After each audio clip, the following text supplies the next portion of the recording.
ओम शांति। आज का टॉपिक है कि स्वमान में कैसे रहे और औरों को सम्मान कैसे देवे। तो देखा गया कि अगर आप, बाबा रोज मुरली में सुनाता है स्वमान में रहो, तो स्वमान एक है हम कौन, हम आत्माएं सर्वशक्तिवान बाप के बच्चे, मास्टर सर्वशक्तिवान है। और दूसरा स्वमान है कि ब्रह्मा के मुख वंशावली होने के कारण ब्रह्मा कुमार है। अगर ये एक स्मृति हमारे बुद्धि में रहे अर्थ सहित, अगर सिर्फ टाइटल ही याद है तो थोड़े समय तक रहता है, लेकिन इस स्वरूप का अगर हमने अनुभव नहीं किया है कि हम सर्वशक्तिवान बाप के बच्चे हैं, इसका अनुभव चाहिए। जब ज्ञान मिला तो बुद्धि अनुभव करती है, हाँ भगवान कौन, हमारा बाप कौन है, सर्वशक्तिवान है। जब योग में हम बैठते हैं, एक एक शक्तियों का अगर अनुभव करते हैं तो आत्मा महसूस करती है, हाँ हमारे अंदर सर्वशक्तियाँ हैं। जब ज्ञान सुनते हो तो ज्ञान समझ में आता है, बुद्धि में धारण होता है, तो कर्मों तक ज्ञान का उपयोग करते हो तो महसूस होता है, अनुभव होता है, हमारे पास ज्ञान का खजाना है, ज्ञान से हम भरपूर है, अनुभवी है। ऐसे गुणों का भी है। तो एक एक गुण बाबा के हैं जो हम आचरण में कर्मों तक लाते हैं, तो आत्मा को अपने आप इससे अनुभव होता है कि मैं इस सर्वशक्तियों से, गुणों से, ज्ञान के रत्नों से, कि शिव बाबा कौन, ज्ञान का सागर है, शक्तियों का सागर है। बाप तो है, लेकिन अगर हमने अनुभव किया है तो हमारे अंदर नेचुरली निरंतर ये स्मृति बनानी नहीं पड़ती, बार बार कहना नहीं पड़ता है कि मैं आत्मा मास्टर सर्वशक्तिवान हूँ। अगर सिर्फ ज्ञान है तो ये स्मृति निरंतर नहीं रहती है, इसलिए चार्ट लिखना पड़ता है कि अपने आप को पढ़ाना पड़ता है।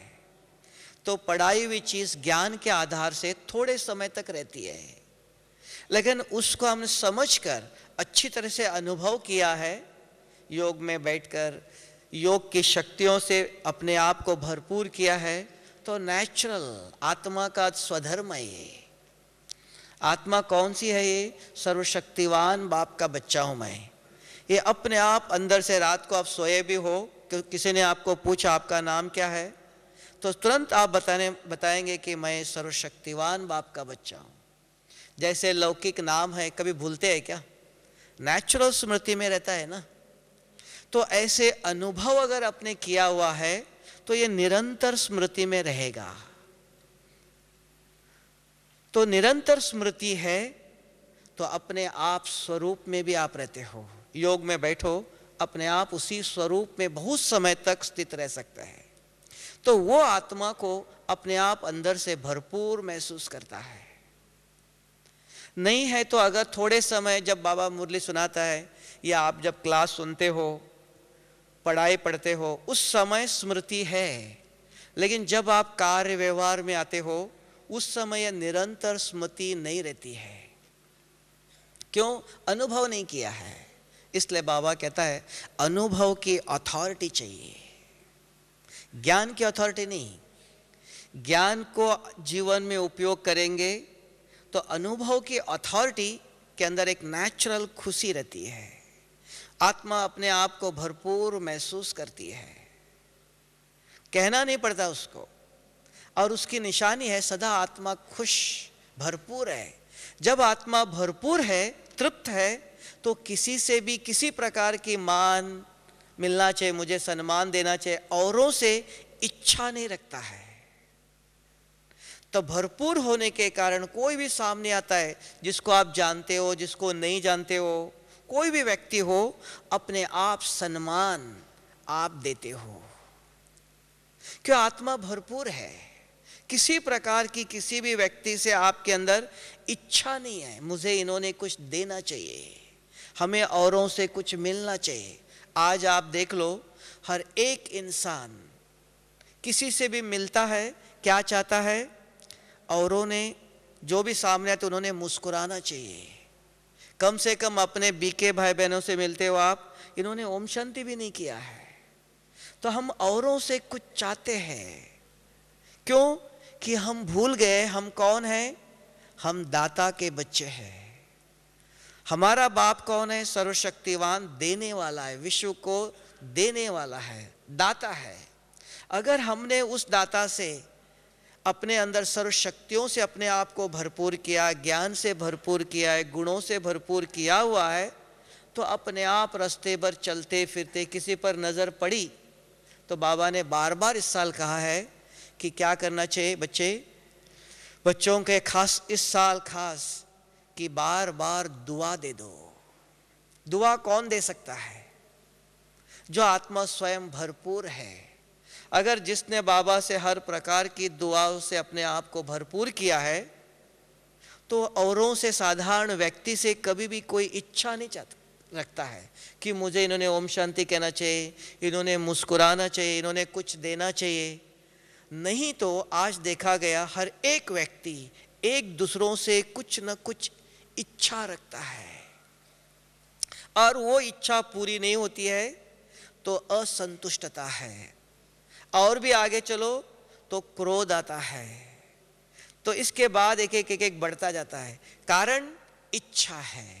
इसलिए बाबा कहते हैं कि जो भगवान के बच्चे हैं, जो अपने स्वमान में निरंतर अपने आप को स्थित करते हैं, तो कभी भी किसी से, व्यक्ति से या किसी से भी किसी प्रकार की इच्छा नहीं रखते हैं। उनके लिए नाम है इच्छा मात्रम अविद्या है। स्वयं में वो भरपूर है। जानते हैं सामने वाला व्यक्ति जो भी देगा, अल्पकाल का व्यक्ति अल्पकाल के लिए देगा ना, सम्मान भी देगा, कुछ भी देगा, अल्पकाल के लिए है। लेकिन हमारा बाप कौन है? बेहद का बाप है। जो भी देगा वो बेहद का देगा, सदा काल के लिए देगा, अल्पकाल के लिए नहीं, थोड़े समय के लिए नहीं है। तो अल्पकाल के सामने वाला व्यक्ति देता है। अगर हम भी अल्पकाल की स्मृति में रहते हैं, मैं फलाना हूं, तो व्यक्ति से सम्मान चाहता है। वो न मिलने के कारण जीवन में असंतुष्टता है, संतुष्टता नहीं, भरपूरता नहीं है। तो देखा, अगर भरपूरता चाहिए तो बाबा का रोज कहना है, इस साल भी बाबा ने खास मूल्यों में कहा कि बच्चों को क्या चाहिए? साधारण योग आत्मा को भरपूर नहीं कराएगा, या आत्मा के पुराने संस्कार है वो मिटेंगे नहीं। तो क्या चाहिए? ज्वाला स्वरूप चाहिए, अर्थात मन और बुद्धि की पूरी एकाग्रता चाहिए। जब तक पूरी एकाग्रता नहीं है तो बाबा से शक्तियों को हम ग्रहण नहीं कर सकते हैं। देने वाला दे रहा है, लेकिन लेने वाला पात्र भी चाहिए ना। अगर पात्र ठीक नहीं है तो कैसे ग्रहण करेंगे? तो ग्रहण करने वाली शक्ति जो है, बुद्धि अगर हमारी स्वच्छ नहीं है, बहुत दफा बाबा बताता है, आज भी मुरली में बाबा ने कहा, एक एक मुरली के रतन कितने वैल्यूबल है। हाँ, कितने वैल्यूबल है। एक एक शब्द, एक बाबा के मुरली के महावाक्य आप बुद्धि में रखो, एक एक दिन में एक एक ले लो। 30 दिनों के अंदर कितने रतन इकट्ठे किए? कोई मेहनत नहीं, कुछ पढ़ने की भी जरूरत नहीं है, सिर्फ 1 घंटा सवेरे पढ़ लिया तो बस। और उसमें से भी एक महावाक्य अगर आप बुद्धि में रखो, चलते फिरते कर्म करते अपने अंदर चिंतन करते रहो, आचरण में लाओ जितना ला सकते हो।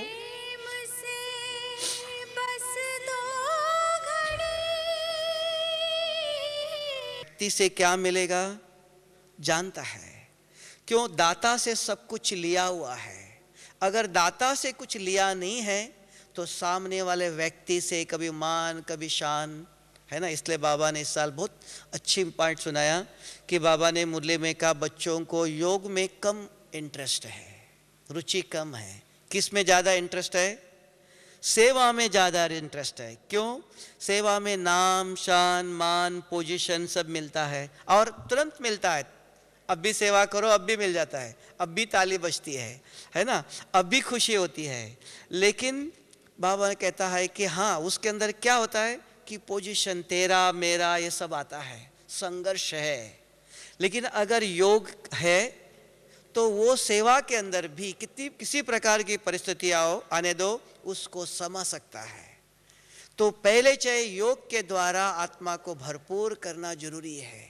अगर योग में भरपूरता नहीं है, शक्तियों से ज्ञान से आत्मा भरपूर नहीं है, सेवा में संघर्ष है, सेवा से संतुष्ट नहीं है। क्यों? सेवा के अंदर समाना पड़ता है, कई जगह पर समाना पड़ता है, कई जगह पर एडजस्ट होना पड़ता है, कई जगह पर सामना करना पड़ता है। तो ये शक्ति कहाँ से आएंगी? अपने आप आ जाएंगी? सेवा के अंदर मिलेंगी? नहीं। तो इसके लिए बाबा कहता है सेवा के अंदर ज़्यादा बच्चों का इंटरेस्ट है, लेकिन होना क्या चाहिए? योग के अंदर ज़्यादा इंटरेस्ट चाहिए। अभी क्या होता है, योग के अंदर क्यों नहीं हो रहा इंटरेस्ट? कि योग में बैठे मन बुद्धि एकाग्र नहीं होती है, अनुभूति नहीं होती है। अनुभूति क्यों नहीं होती है? जो सवेरे मुरली सुनी तो सारा दिन में मन के अंदर ज्ञान का चिंतन नहीं चलता है। सारा दिन मन क्या करता है? इधर उधर के व्यर्थ बातों में ही रहता है। तो जिसके मन में व्यर्थ है तो वहाँ ज्ञान कैसे ठहरेगा? अगर ज्ञान नहीं है तो ज्ञान को कर्मों में कैसे उपयोग करेंगे? तो कर्मों में अगर उपयोग नहीं किया तो कर्म श्रेष्ठ कैसे बनेंगे? श्रेष्ठ कर्म नहीं है तो आत्मा को खुशी नहीं रहती है। तो हर एक कर्म जो श्रेष्ठ नहीं साधारण कर्म बन जाते हैं तो आत्मा को सदा उस कर्मों से सुख नहीं मिलता है, उस कर्मों से आत्मा के अंदर तृप्ति नहीं है, सेल्फ सेटिस्फैक्शन नहीं है, स्वयं संतुष्ट नहीं है। तो मेन आया कि सारे दिन में सवेरे बाबा मुरली सुनाता है, एक मुरली का पॉइंट बस, दो भी नहीं चाहिए। अगर उस पॉइंट को लेकर आप अच्छी तरह से मनन चिंतन करो, सामने कोई आता है मुख से वर्णन करो। क्यों? देखा गया जब तक मुख से वर्णन नहीं करते हो ना तो याद नहीं रहता है। सवेरे सुनी हुई पॉइंट शाम तक याद नहीं रहता है। तो याद रखने के लिए सुनने के बाद मनन चिंतन चाहिए और मुख से वर्णन चाहिए। एक दूसरों को जरूर ज्ञान का दान देना चाहिए। अगर आप एक दो व्यक्ति को सारे दिन में दान देते हो तो आपके बुद्धि में ज्ञान जागृत रहता है। किसी प्रकार की परिस्थिति आती है तो ज्ञान को आप उपयोग करते हो। तो जब ज्ञान का उपयोग होता है वह खुशी होती है। वो अनुभव से आत्मा अगर ऐसे भरपूर है, शक्ति योग में बैठे शक्तियों से भरपूर है। अभी क्या था, मन स्वच्छ न होने के कारण योग में बैठते ही नींद आ जाती है, नहीं तो विधि पता नहीं है, योग में बैठते ही व्यर्थ विचार चलता है। सारे दिन में जो मनन चिंतन किया, जिसके संबंध संपर्क में आए, जो सुना, तो उसी का मनन चिंतन चलेगा ना। इसलिए कहते हैं प्रभावित आत्मा हो जाती है। औरों के संबंध संपर्क में आते, औरों के हम प्रभाव में आते हैं। क्या औरों के प्रभाव में क्यों आते हैं? स्वयं स्वमान में नहीं है। अगर स्वयं आत्मा भरपूर है, किसी को कितनी भी अच्छी चीज हो, देखने के बाद आपके मन में इच्छा उत्पन्न नहीं होती है। नहीं तो कोई भी वस्तु व्यक्ति देखने के बाद अगर इच्छा हो रही है, माना आत्मा अंदर से खाली है, भरपूर नहीं है। ज्ञान से योग से अपने आप को भरपूर नहीं किया है तो व्यक्ति को देखते हो, वस्तु को देखते हो, कोई अच्छी अच्छी सुंदर चीज़ दिख रही, किसी को देख लो बहुत सुंदर बैच है, किसी ने बहुत अच्छे कपड़े पहने हैं, तो व्यक्ति को देखते मन के अंदर इच्छा जागृत होती है ना। क्यों? आत्मा अंदर से तृप्त नहीं, भरपूर नहीं है, कुछ चाहिए, है ना। अगर हम योग से ज्ञान से अपने आप को तृप्त करते, भरपूर करते हैं, उसको कहते हैं अतीन्द्रिय सुख। योग में जब आत्मा मन और बुद्धि स्वच्छ है तो मन बुद्धि परम धाम तक, सूक्ष्म तन तक बाबा से रुरियान करते हो, परम धाम में बुद्धि को एकाग्र करते हो, सर्व शक्तियों से आत्मा अपने आप को भरपूर करती है। लेकिन ये अवस्था कब होगी? जब सारे दिन में आप मन और बुद्धि को स्वच्छ रखते हो। अगर मन बुद्धि स्वच्छ नहीं है तो वो कैसे एकाग्र होगा? ऊपर कैसे चढ़ेगा? भारी चीज ऊपर कैसे जाएंगी? भारी है वो अपने आप नीचे आएंगी, न चाहते हुए भी। नहीं तो देखा जाता है भाई बहनों के अंदर बहुत इंटरेस्ट है, योग करना चाहिए, दौड़ दौड़ के आते हैं, बैठते हैं, और विधि पूर्वक बैठना भी नहीं आता है। योग कैसे करना चाहिए, विधि क्या है, और सारे दिन में अपने मन बुद्धि की संभाल नहीं करते हैं, तो योग में बैठते ही व्यर्थ विचार चलते हैं, नहीं तो नींद आ जाती है। जितना उमंग है तो उस प्रकार से सारे दिन में अपनी संभाल भी करनी पड़ती है। जैसे सफ़ेद कपड़े पहनते हो तो अगर कहीं भी बैठ जाओ कभी भी काला लग जाएगा ना, देखना पड़ता है कि इसको संभालना है, शाम तक पहनना है। ऐसे ही अपने मन को भी संभालना पड़ता है, बुद्धि को भी संभालना पड़ता है, किसी का प्रभाव बुद्धि पर न पड़े। क्यों? इस बुद्धि को लेकर हमें परमधाम तक जाना है। मन को योग में प्रयोग करना चाहिए। तो मन बुद्धि को अगर हम सारे दिन में साफ स्वच्छ रखते हैं, ज्ञान का मनन चिंतन करते हैं, किसी से मिलते हो, ज्ञान की लेन देन करते हो, तो मन बुद्धि स्वच्छ रहता है। नहीं तो आप किसी से मिलो, देखो क्या करते हैं, इधर उधर के समाचार चलता है, इधर उधर की बातें चलती है, जिससे कोई फायदा नहीं है, व्यर्थ ही है। और भी देखो मन भारी होता है, उसके कारण योग में बैठते ही एकाग्रता नहीं होती है, तो अनुभव नहीं है। तो अनुभव न होने के कारण हम साधारण व्यक्ति से वस्तु, व्यक्ति, वैभव के तरफ अभी भी आकर्षण है, उसको कहते हैं। और एक शब्दों में देह अभिमान है, देह के संबंध पदार्थ अभी भी आकर्षित करते हैं, अभी भी इच्छा है। तो अगर स्थूल वस्तु व्यक्ति के अंदर इच्छा है तो आत्मा स्वमान में कैसे रहेंगी, रह सकती है? यहां ही कुछ चाहते हो, नहीं तो आत्मा कौन सी आत्मा है? सर्वशक्तिवान बाप का बच्चा है। हमारा बाप कौन है? उसने जाना है, पहचाना है, समझा है, अनुभव किया है, और बाबा के साथ सर्व संबंध जोड़ करके सर्व शक्तियों से, गुणों से, ज्ञान से अपने आप को भरपूर किया, तृप्त है। कोई भी वस्तु व्यक्ति दिखाई देता है, आत्मा आकर्षित नहीं होती है, प्रभावित नहीं होती है। तो ये अपने आप को आप देख सकते हैं, किसी सुंदर वस्तु देखा, अपने व्यक्ति देखा, वैभव देखा, क्या हमारे मन में इच्छा होती है? अपने आप से आप पूछ सकते हैं। कोई खाने की चीज़ देखी, अगर मुंह में पानी आता है तो अभी भी खाने की इच्छा है, आत्मा तृप्त नहीं हुई है।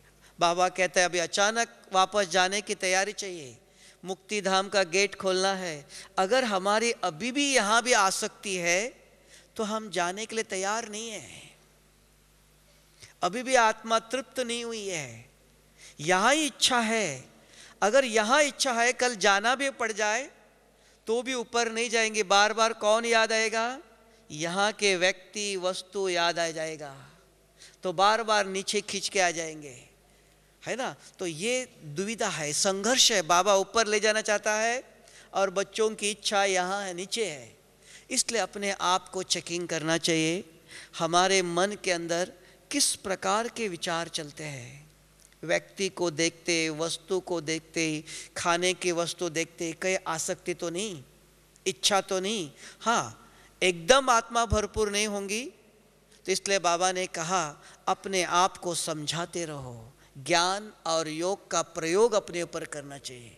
पुराने संस्कार होते हैं, आदत होती है, उस आदत से मुक्त होने के लिए जो बाबा रोज ज्ञान के पॉइंट सुनाता है और योग के द्वारा जो हम शक्ति प्राप्त करते हैं, उससे अपने ऊपर प्रयोग चाहिए। जब तक अपने ऊपर प्रयोग नहीं किया है, अपने आप पुराने संस्कारों से, आदतों से हम मुक्त नहीं हो सकते हैं। नहीं तो ज्ञान जानते हैं, बहुत कुछ जानते हैं। जैसे देख लो आप, दवाई सब कुछ है, अगर कुछ बीमारी है दवाई रखने से बीमारी ठीक हो जाएंगी?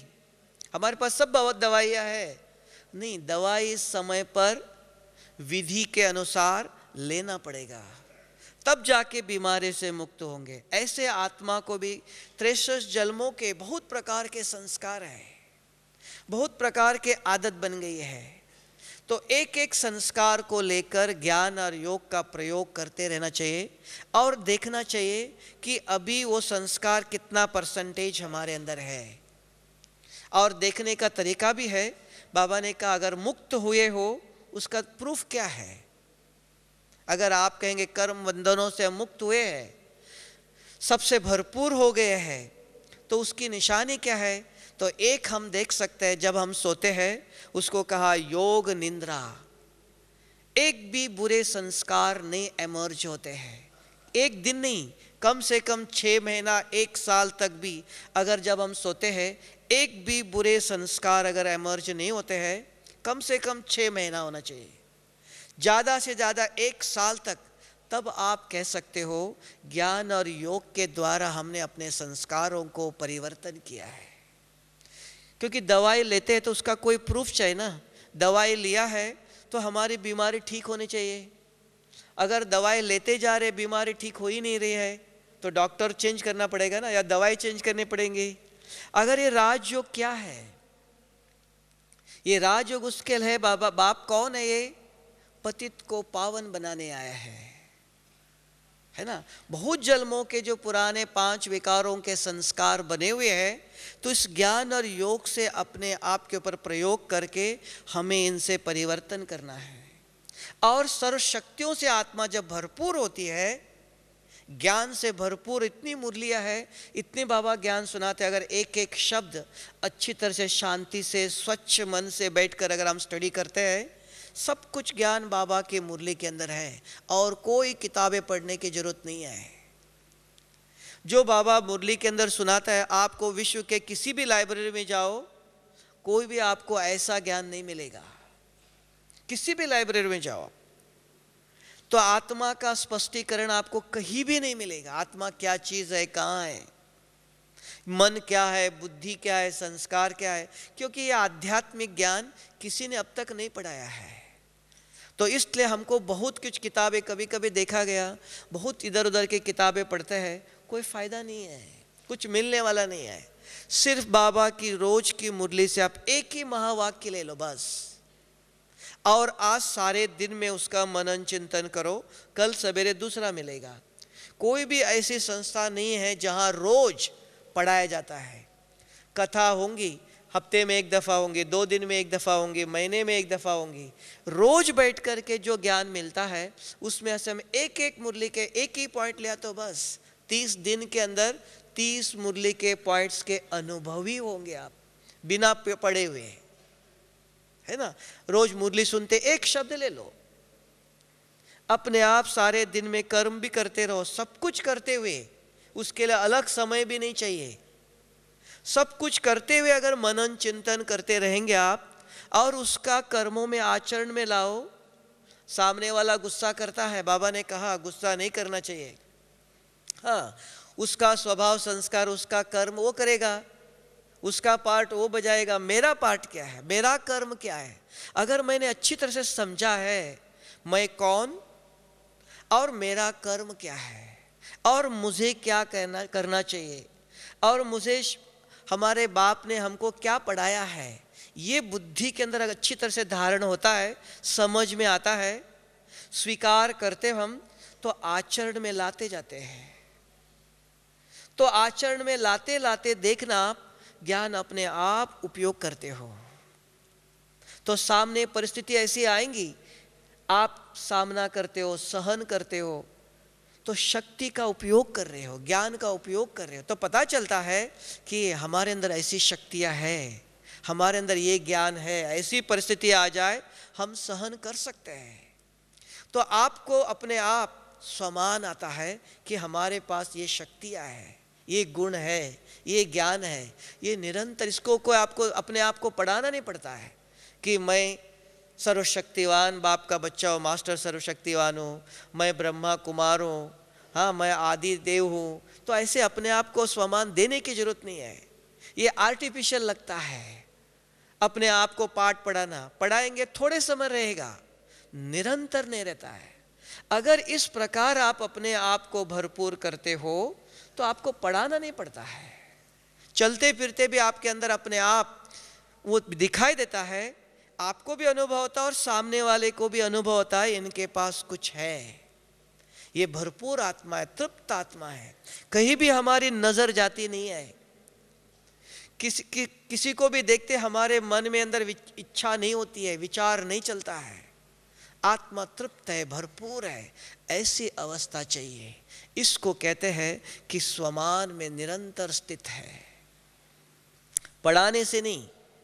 आज बाबा ने स्वमान दिया, आज सारा दिन आपने रटा कि मैं ये हूं, लेकिन अंदर से खाली है ना, तो अल्पकाल के लिए हो। तो अगर अंदर से भी आत्मा भरपूर है तो बताने की जरूरत नहीं है। हाँ, सामने वालों को देखते ही पता चलता है इस आत्मा के अंदर भरपूर। कोई वस्तु दिखा दो आप, व्यक्ति भी मिले, कहीं भी आकर्षण नहीं है, इच्छा नहीं है, तो ऐसी अवस्था हो सकती है। तो मेहनत नहीं, कोई पुरुषार्थ भी नहीं चाहिए, बहुत मेहनत करना चाहिए, 2-2 घंटे 4-4 घंटे बैठ के योग करना चाहिए, बहुत कुछ किताबें पढ़ना चाहिए, नहीं। इसलिए बाबा कहते हैं इसको साधारण, सिंपल लिविंग।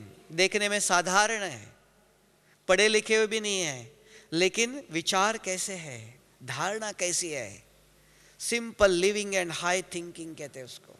देखने में साधारण है, गांव में रहते हैं, पढ़े लिखे भी नहीं है, लेकिन आचरण कितनी ऊंची है, स्थिति कैसी है।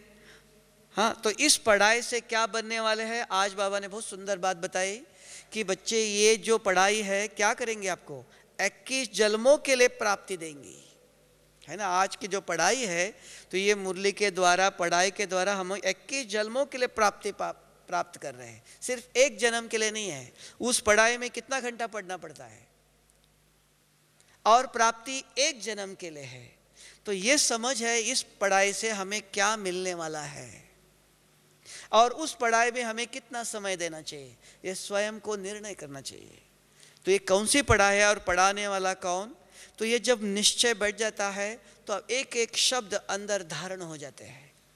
उसके बैठ करके आपको बार बार कुछ करना चाहिए, अभ्यास करना चाहिए, जरूरत नहीं है। नहीं तो बाबा ने बहुत स्वमान दिए हैं, एक एक स्वमान रोज ले लो। चिंतन चाहिए, मनन चाहिए, वर्णन चाहिए, और जब आप योग में बैठते हो उसका अनुभव चाहिए।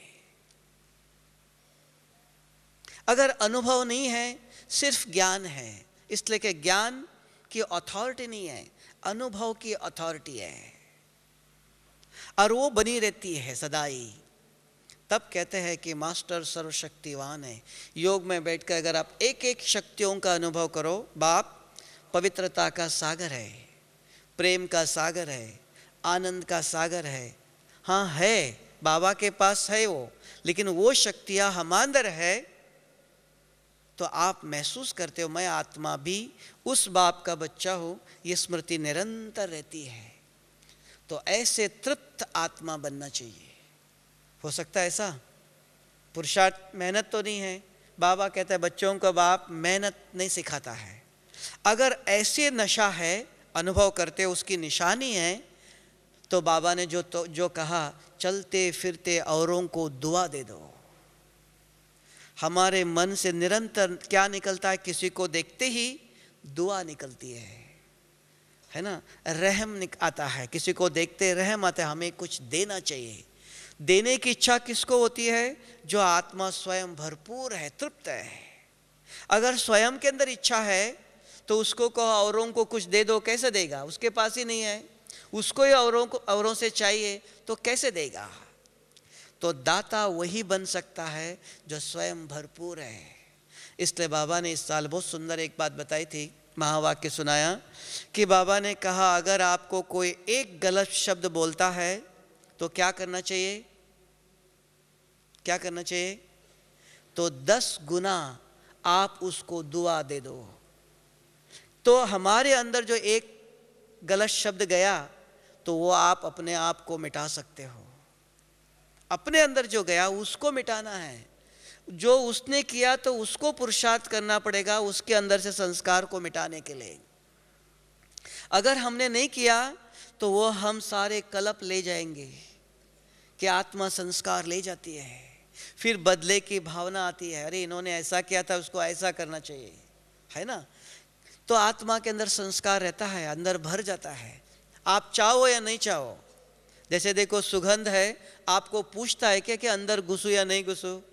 हाँ, किसी ने कुछ बोला अंदर न चाहते हुए जाता है। उस समय आपने कुछ रिएक्शन नहीं किया, आप चुप रहे, लेकिन जब खाना खाने बैठते हो, योग में बैठते हो, सोने जाते हो, तब अंदर चलता है, अरे इन्होंने ऐसा क्यों बोला, ऐसे क्यों बोला, ये अंदर चलता है। तो वो अंदर संस्कार बन जाता है, वही हम सारे कलप ले जाते हैं और वहाँ लेन देन शुरू होती है।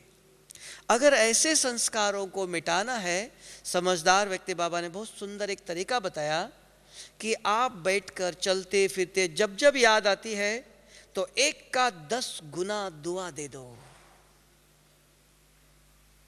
तो आपके अंदर जो अंदर घुसा है वो अपने आप मिट जाएगा। जैसे देखो, एक ग्लास के अंदर दूध है, 1 बूंद पॉइजन गिर गया, निकाल सकते हो उसको?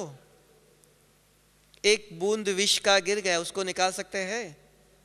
तो क्या करेंगे? दूध को फेंक देंगे? नहीं, हमको पीना है। तो बाबा ने कहा 10 बूंद अमृत का डाल दो, तो 1 बूंद का प्रभाव खत्म हो जाएगा। उसको निकालने की कोशिश नहीं करो, निकाल नहीं सकते, वो अंदर गया, घुल गया, वो अंदर दूध के अंदर मिक्स हो गया। तो अभी क्या करो, 10 गुना आप अमृत का डालो। तो एक अगर नेगेटिव विचार अंदर घुस गया किसी का, तो आप उस अपने अंदर इंप्रेशन नहीं होना चाहिए, संस्कार नहीं बनना चाहिए, उसका विचार नहीं चलना चाहिए। तो बार बार उस व्यक्ति को देखते ही, योग में बैठते ही, चलते फिरते देखते ही दुआ दे दो 10 गुना, तो उसका प्रभाव खत्म हो जाएगा। तो ये कौन कर सकता है? जिसके पास दुआ देने की ताकत भी चाहिए ना। आत्मा भरपूर है तो देगा, नहीं तो कहां से देगा? जो स्वयं को अच्छी तरह से समझता है, अनुभव जिसने किया है, मैं सर्वशक्तिवान बाप का बच्चा हूं, मेरे पास सर्वशक्तियां है, योग में बैठकर सब प्रकार के शक्तियों से अपने आप को भरपूर किया है, तो भरपूर आत्मा अगर है तो दूसरों को देखते ही दान देता, अपने आप दाता बनता है। तो दाता के बच्चे हम कौन? मास्टर दाता है। अगर हमने अपने अंदर भरा नहीं है तो किसी को देखते ही कहे आकर्षण है, कोई इच्छा है ना, कामनाएं हैं। बाबा कहते हैं शुभ कामना होनी चाहिए। हाँ, तो कौन सी कामनाएं होती है? हाँ, कुछ ना कुछ चाहिए, सम्मान देना चाहिए, मान देना चाहिए, नहीं। भरपूर आत्मा है, वो औरों को देता है। इसलिए कहा तो स्वमान में रहते हो तो स्वतः ही औरों के प्रति सम्मान अपने आप आता है, कहना भी नहीं पड़ता किसी ने, मांगने की भी जरूरत नहीं है। तो सम्मान अगर चाहते हो औरों से भी और हमको भी देना चाहिए, तो स्वमान, भरपूर आत्मा, तृप्त आत्मा अपने आप। देखो, जब उदाहरण देते हैं, झाड़ को बहुत फल लगे हैं, वो अपने आप झुकता है ना, भारी होता है। तो ऐसे यहाँ भी अगर सब शक्तियों से, गुणों से, ज्ञान से आत्मा भरपूर है तो सदा अपने आप झुकता है, नम्र होता है, निर्माण होता है। तो ये सब गुण कहाँ से आएंगे? कहाँ से आएंगे? पढ़ने से आएंगे? हाँ, बहुत कुछ पढ़ो, पढ़ने से गुण अपने आप आएंगे? नहीं आएंगे। हाँ, तो स्रोत कहाँ है? तो सर्वशक्तिवान। इसलिए बाबा ने कहा योग के अंदर बच्चों को ज़्यादा रुचि रखनी चाहिए, पुरुषार्थ ज़्यादा करना चाहिए। सेवा में जितना समय देते हो उससे ज़्यादा समय तपस्या में चाहिए। आत्मा को शक्तियाँ चाहिए, है ना, दाता से लेने पड़ते हैं, तब सेवा के अंदर अपने आप किधर भी हाथ डालो वहाँ सफलता है। अगर शक्ति नहीं है तो सफलता नहीं है, संघर्ष है। उस सेवा से संतुष्टता नहीं, आत्मा भरपूर नहीं होती है। तो स्वमान में रहने के कारण अगर रहते हो तो अपने आप सम्मान, सेल्फ रिस्पेक्ट कहते हैं उसको, स्वयं को भी है भरपूर। नहीं तो क्या होता है, अगर योग नहीं है, शक्ति बाबा से नहीं भरी है, तो स्वमान कभी कभी, रटा हुआ स्वमान कभी कभी क्या होता है, अभिमान दिखाई देता है। कभी कभी स्वमान भी होता है ना, एक बार तो वो स्वमान अभिमान तक ले जाता है, क्यों? यथार्थ स्वमान नहीं है।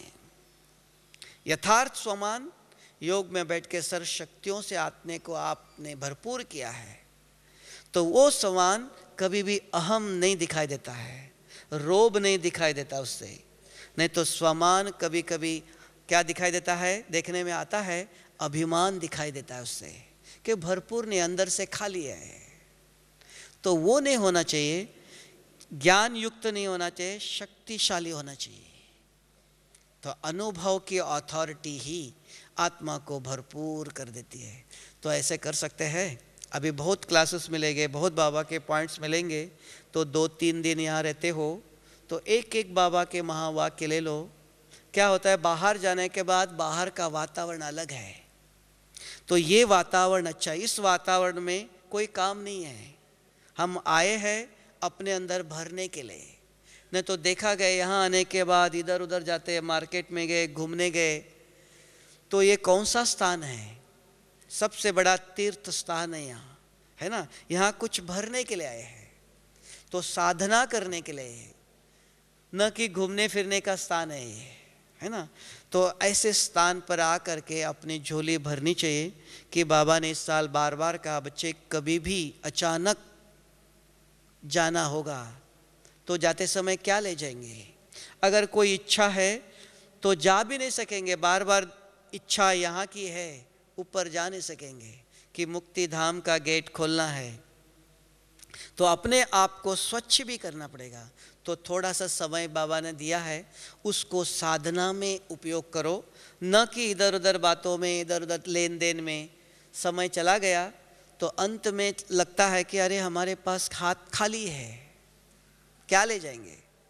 देने वाला आया भी और लेकिन हमने कुछ भरा ही नहीं, खाली है अभी तक, है ना। तो इसके लिए स्थूल बातों में न जा करके, तो जिस लक्ष्य से लेकर हम इस रास्ते पर चल रहे हैं तो उसमें पूरा समय देना चाहिए। को मधुबन आने के लिए आपने कितने दिन से तैयारी किया है ना। कहाँ जाना है? बाबा से मिलने जाना है। कहाँ जाना है? मधुबन जाना है ना। क्यों? घूमने के लिए नहीं, है ना।